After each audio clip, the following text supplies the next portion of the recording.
Hello and welcome to another episode of Earth911's Sustainability in Your Ear. I'm Mitch Ratcliffe. You know, taking action to offset your carbon footprint is getting easier, but let me point out first that we need to do more than just offset our emissions. It's important that we both reduce our carbon footprint and offset the carbon that we do emit to achieve a better personal relationship with the environment. So we're talking today with Jon Chambers, who's the co-founder of 8BillionTrees.com. That's the number 8BillionTrees, one word, .com. 8 Billion Trees offers a variety of ways to, quote, shop and erase your carbon footprint. For example, 8 Billion Trees provides a tree planting service to offset your streaming video habit or a birthday party or your pet's carbon footprint. And they make it easy to understand all of those different ways to cut your footprint and offset them with trees.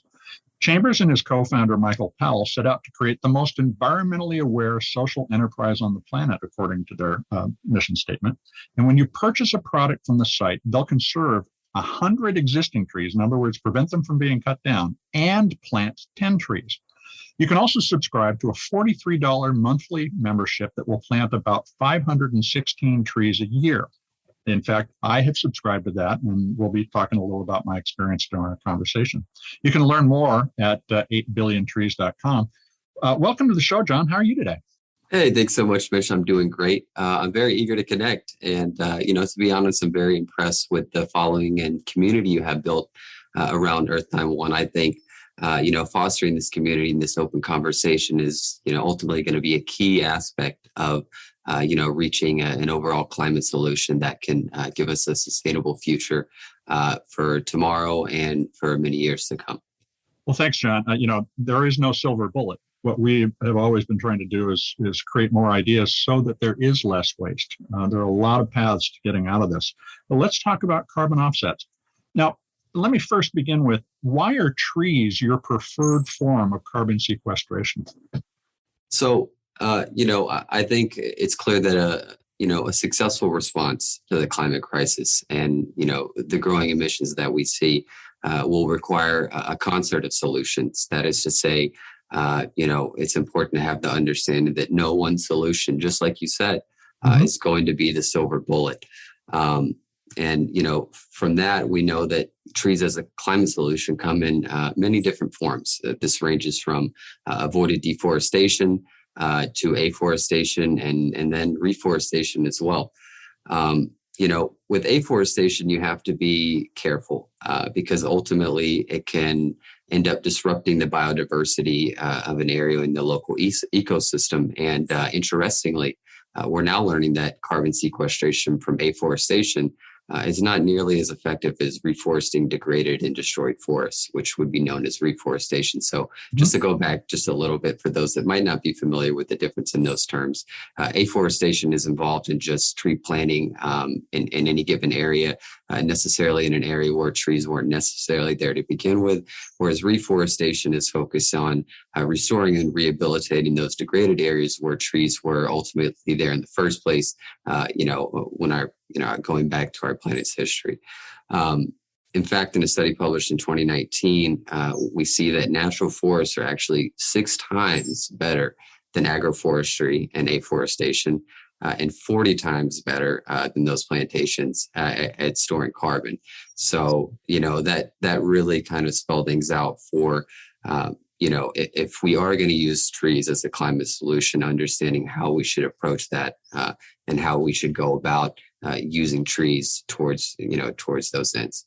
So a real forest, one that is growing on its own without management, is really more effective. How much forested land is left as of today? Do you have a sense of that? Yeah, to briefly touch on that, according to UN estimates, which is some of the best data that we can look at, we've lost roughly 1/3 of all forest cover.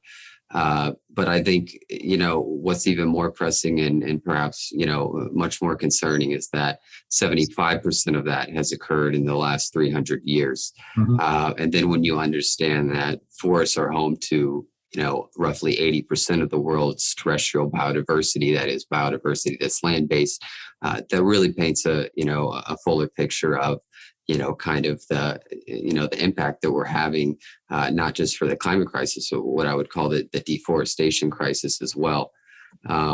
And that's why ultimately, in addition to reforestation, it's very critical to conserve and protect what existing natural forests remain. And that's one of the reasons why we work in tandem with government agencies in the Brazilian Amazon to form contractual agreements that protect these lands and allow our teams to go there and monitor and conduct preservation activities. And alongside that, monitoring, the degraded areas that we do launch a reforestation effort in.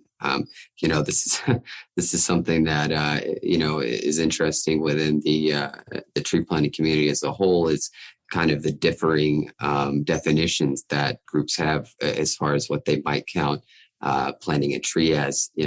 It really goes far beyond just planting seeds or seedlings in the ground and calling it a day. Yeah. It comes down to sending monitoring teams of biologists into the field, as well as monitoring fires in the dry season.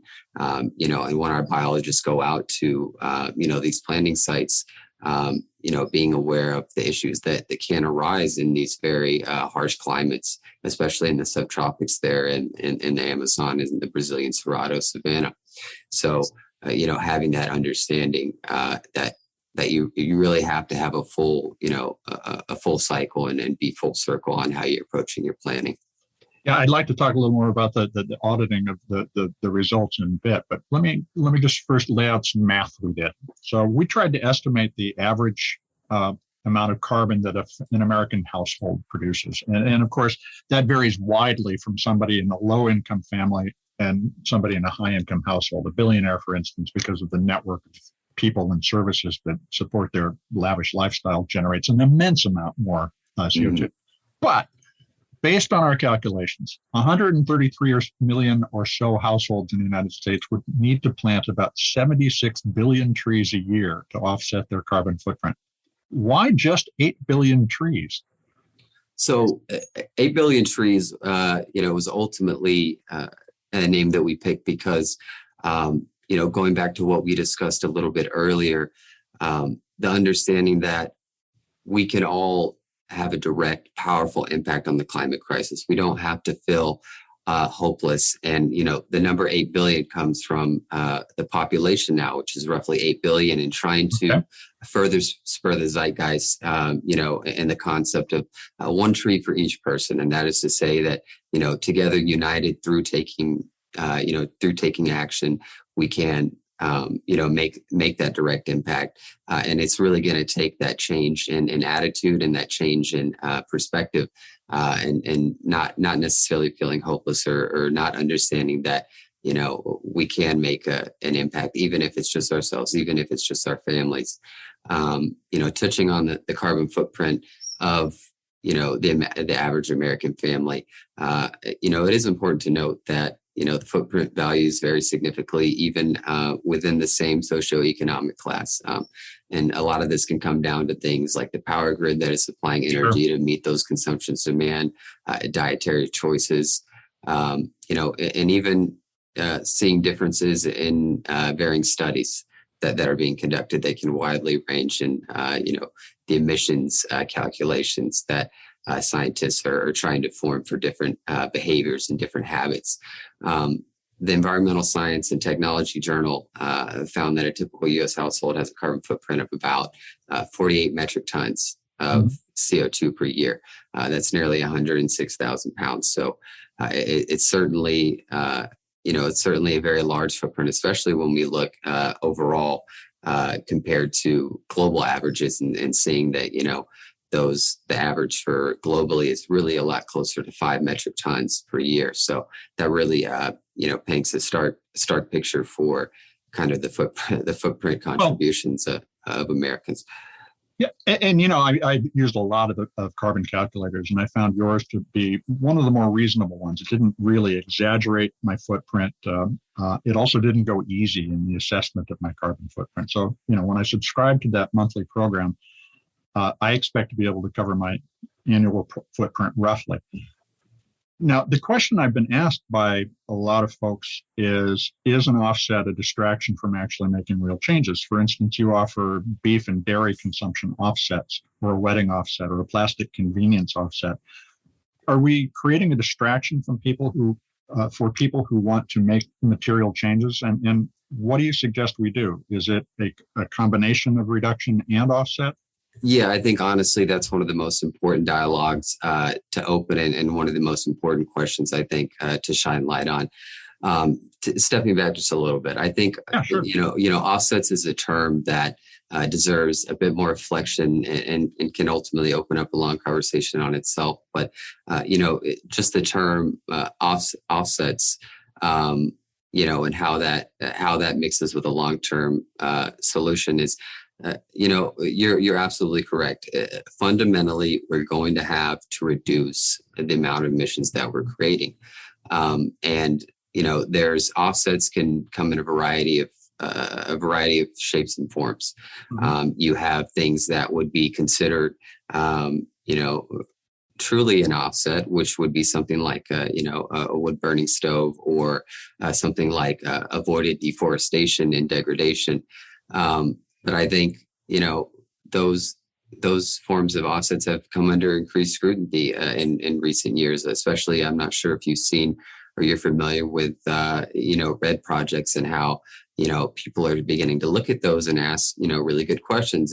Are you really contributing to a climate solution by, saying that a forest isn't going to get cut down that might not necessarily have been cut down in the first place, and just kind of moving things around on a balance sheet?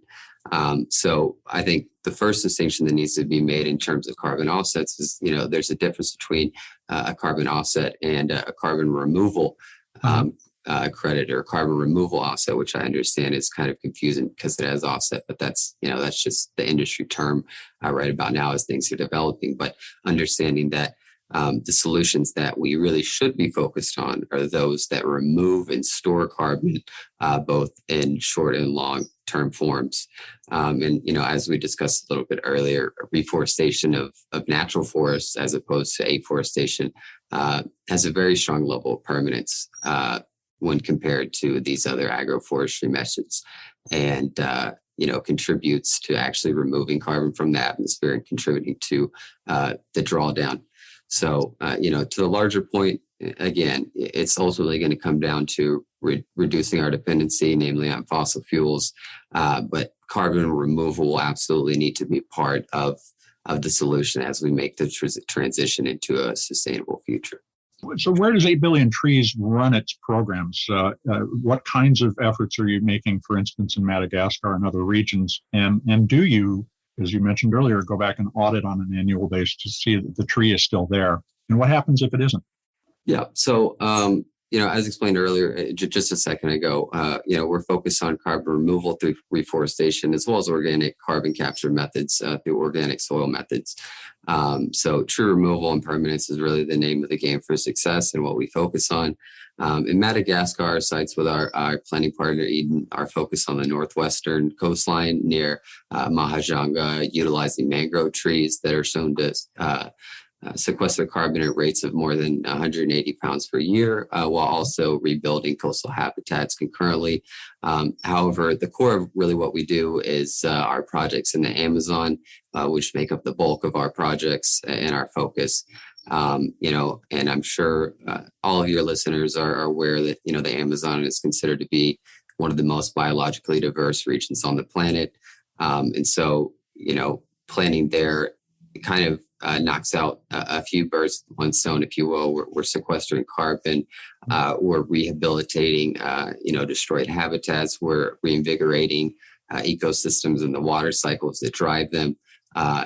We also engage in wildlife conservation efforts at a sanctuary alongside the government organization CFAO there. And regarding successful reforestation and what happens if we find that a tree isn't there when we go back. First, I think, it's important when we begin to launch a reforestation project to do our homework, first of all, and understand, where we're going to be planting, what the specific aspects of that biosphere are for where that tree is going to live. It's important to use only natural species, of course, but we like to go further than that, and we like to use only trees of the same genotype, if you will. So we're collecting trees from the local area and the local forests of the same exact species that we'll be planting. So we don't get seeds from a seed bank, because they're not adapted to the local climate. We want to be doing everything we can from the get-go to ensure the survivability of those trees. And then secondly, before we go in and plant, we need to have an understanding of what is this land?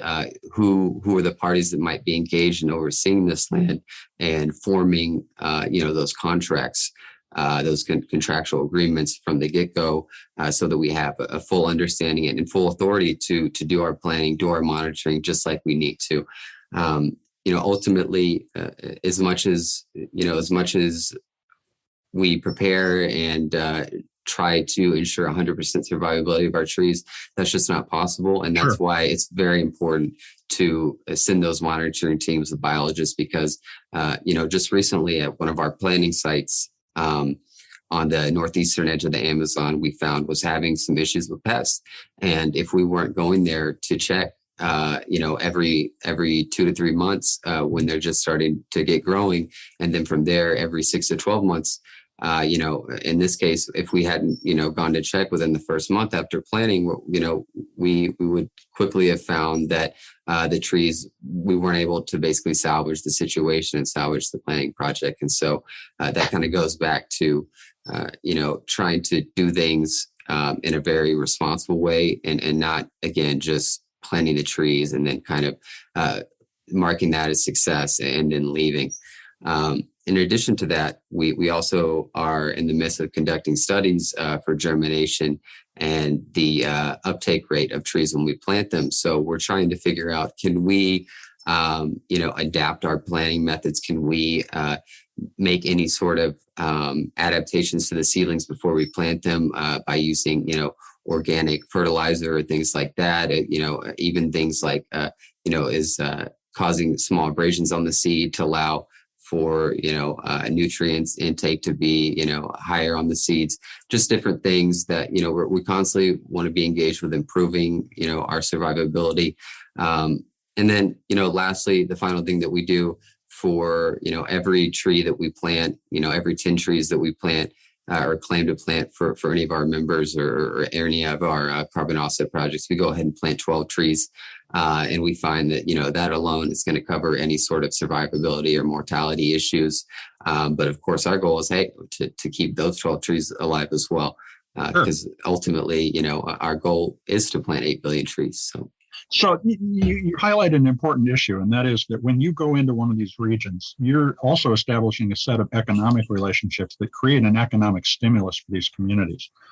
So when you, for instance, pick a region of the Amazon that you're going to reforest, how long are you committing to stay engaged with that community? Is it decades? And how do you plan for that? Yeah, I think that this is probably one of the most important aspects of understanding how we got here in the first place, and knowing that, many of these communities and deforestation as a whole is driven by, immense poverty and kind of just a situation where, a landowner or community is almost forced to, degrade these forests in the hope for just, surviving and having sustenance. So the first thing when we go in is, a full education for the local community. This is one of the reasons why we also partner with research institutes, mainly Edaflor Bio in the Amazon. And so we actually hold classes when we go into these local communities, and we show them, hey, you don't have to cut down the forest to be able to provide for your family, have access to, the funds for medical care and schooling and these sorts of things. Mm-hmm. By planning in this specific way, by planting these species in this conjunction, you can, have, resources and food and, medicine immediately, while at the same time protect the forest growing the forest. So I think, step one is always going to be educating the local people so that we can try to get ahead of the issue that started in the first place, why those trees were cut down. As far as establishing, how long we're there, we're there for the long haul. We were founded in 2018, so we're still very much new at everything that we're doing. But as we're improving, the goal is absolutely to be there for the long haul. And that's ultimately why, when we go in, we don't just form these agreements with the landowners themselves, but we do them in conjunction with governmental agencies such as Natura Teens there that we work with a majority of the time, which is basically the environmental agency there in Brazil. And by working with them, we can hope to have a greater oversight and a greater permanence for the projects that we're working on versus just kind of making an agreement with an individual landowner with the understanding that, hey, that might change in the next 5 to 10 years versus having these agreements set down in stone legislatively with the government there gives us a much greater chance of having success. And that's ultimately a lesson that we had to learn when we originally started our projects there, that to have true success we were going to have to form lasting, fruitful, beneficial relationships with government and community leaders there. And I'm really grateful to say that, we've had a lot of success there. And I think that really just comes down to, the thing that I just touched on, and they see that through reforestation, through these efforts that we're bringing, there are co-benefits, and, through helping the community, it's funny, a lot of times now, we'll go to our land to monitor, and the landowners themselves and the people that are, responsible for these areas are so excited to see their trees grow. They take so much ownership of the reforestation projects themselves. And so really, building it through from end to end so that, from the landowner to us that's launching the reforestation project in that area, to the government and community officials, having everyone engaged and excited and eager to see the projects be successful is, what seems to ultimately work and keep those trees alive and growing and maturing and continue to capture carbon and provide habitats for animals. So how many trees have you planted to date? Do you have a solid estimate? We've planted over 6 million trees at this point. Congratulations. Oh, thank you. It's funny. I think when we first got started, we didn't realize how difficult tree planting actually was. And then you kind of get down to the brass tacks, and when you want to have reforestation efforts that have permanence and your trees last, a lot more goes into it. So what other forms of sequestration do you recommend people consider? And what changes do you recommend they make in their carbon emitting habits? So, I think the best answer to that question is always going to be to try to avoid emissions in the first place. That's really our best hope towards a sustainable future. Beyond that, I think direct capture of carbon from the air is a promising development. But the economic viability is still, undetermined, and it's why we haven't really seen it take so far. It may be some time until these removal approaches, reach a point of feasibility. But ultimately, they're going to have to play, a large role in the ultimate solution for our climate crisis. As far as habits, from a personal level or from day to day, the biggest drivers of, emissions on the personal level are going to be, energy consumption in the home as well as personal transportation. So, the being able to, keep your HVAC system in your house off, whether that means dressing up or down for the season, or using public places for work and play, as well as, the well-known things of just trying to avoid using your car, or if you do have to use it, carpooling, using public transportation and so forth, can be some of the greatest ways to reduce your footprint, from an individual level. But ultimately, like we've talked about, just aiming to reduce those emissions in the first place, and not create them is what's ultimately going to be the best way forward. So where would you suggest somebody get started on 8 Billion Trees today? If they visit 8BillionTrees.com, what should they do first? So I think first, you should go ahead and check out our planning projects. This will give you an idea of our methodologies and our approach to reforestation, and show you some of the things that we're very proud about as far as how we go about planting our trees, and what we feel really differentiates ourselves from other projects, and the transparency that we have, and we strive to improve on. I think the second step would be to go ahead and connect more with your own personal footprint, your own personal emissions by using our carbon calculator, which is, constantly updated with new sources as we're, pulling different information as we get more data.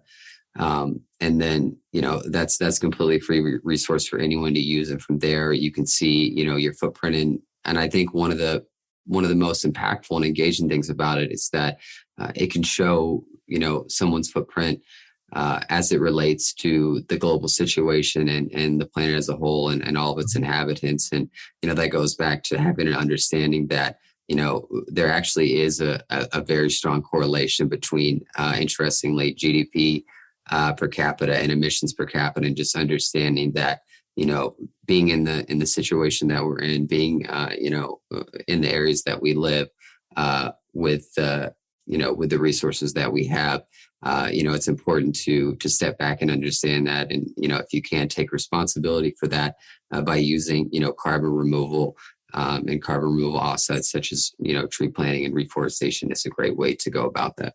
Jon, I want to thank you for taking some time to talk with us today. Thanks so much, Mitch. This was actually a really great conversation. I always love talking through this stuff. It's always a pleasure, and being able to talk with somebody who's very knowledgeable on it, like yourself, is even better. Well, let's hope everybody recognizes that consumption comes with responsibilities. Absolutely. I think that's the best way to end it on. We've been talking with Jon Chambers. He's the co-founder of 8BillionTrees.com. They offer carbon footprint offsets. I myself am a subscriber to the monthly plan. I'm planting 516 trees this year with 8 billion trees. I'm also sequestering carbon with Climeworks and other organizations as well. So you can make a big difference. It is on each of us to start to cut down our emissions, but also to work to restore the planet's ability to digest the CO2 that we are emitting. We breathe out, this planet needs to breathe in. We've cut down the Amazon in large part, and that was the lungs of the planet, as we know. Time to replant that and replant forests around the world. This is Earth911 Sustainability in Your Ear. We're going to be back with another innovator interview soon. But in the meantime, folks, take a moment and share this and other of our podcasts with your friends. Let's get those ideas out there so we can reduce the impact we have as a society and individually reduce the waste that we produce. We'll be back again. I'm Mitch Ratcliffe, your host. Have a green day. Take care of yourself, take care of one another, and let's all take care of this beautiful planet of ours. This is Earth911. See you soon.